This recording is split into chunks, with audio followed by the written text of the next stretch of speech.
Hey guys, it's Kidamaki here. Today we're going to talk about my theory on why the second and third users are not showing up in their true forms and why they're just shadows within One For All. Now this links back to my theory on the possibility of One For All being made up of 3 quirks, not just 2. So I highly recommend watching that video before watching this one because it adds more credence to what will be said in this video. So just pause this video right now and go watch that one. It's linked down below in the description. Now, the reason why we were not able to see the second and third users in their true form is because the quirk copying quirk or life form copying quirk, which is the third quirk I theorized was within One For All, was not fully developed to the point where it could make a perfect copy of a user at that time. It later perfected that ability in time with the growth of a stockpile quirk, and that was by the time it reached the 4th user. But then there's the case of All Might. Why isn't All Might's true form visible within One For All? Especially since he was the only user that completed its mission, which was to defeat All For One. The general idea is that it's because All Might hasn't died yet. In my opinion, the answer is time or maybe both. It's not far-fetched to say that the quirk requires time in order to create or replicate the life form of its users. Now you could refute this argument by saying then how does it have a partial yet physical representation of Deku within the quirk before All Might, which is a brilliant question to ask. However, the same thing could be said about All Might needing to be dead. If death is required in order to have your true form within One For All, how was Deku there, though partially and he's not dead? You might be thinking that there's no definitive answer to this question, but there is. It's not far reach to say that in light of what has been happening with One For All lately, All Might has been sidelined and the rules bent in order to facilitate Deku's newfound power and knowledge of the quirk itself.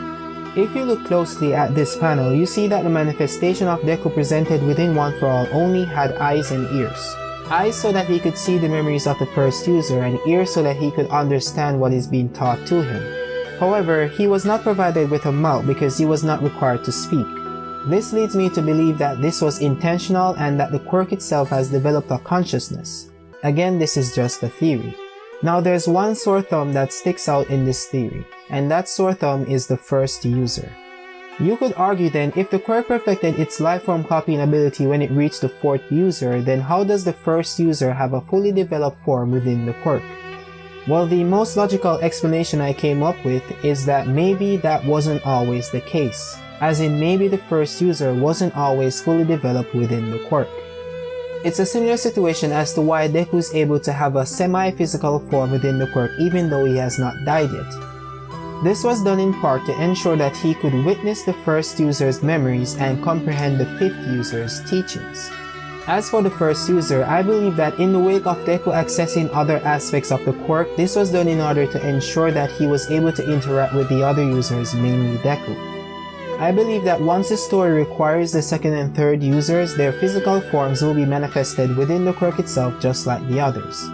You know, upon working on this video and mapping out this theory, it really opened my mind to a whole slew of other incredible theories and ideas. It also helped me with this specific theory as well and patch all the plot holes and inconsistencies that might have been there. Or at least that's what I think. If you guys noticed anything in this theory that didn't make any sense, just let me know down in the comment section. I have another video on the creation of Gigantomachia and is linked to Kirishima coming out soon, so stay locked in by subscribing to my channel and hitting that notification bell. Also guys, remember to go check out my recent video on the One For All having 3 quirks theory. It should be on the screen somewhere right now, so go ahead and watch that video. If you enjoyed this video and found it informative, go ahead and drop a like down below to show your support. Also share this video with your friends so they can also share their thoughts. That's it from me. Thanks for watching. Have a nice day.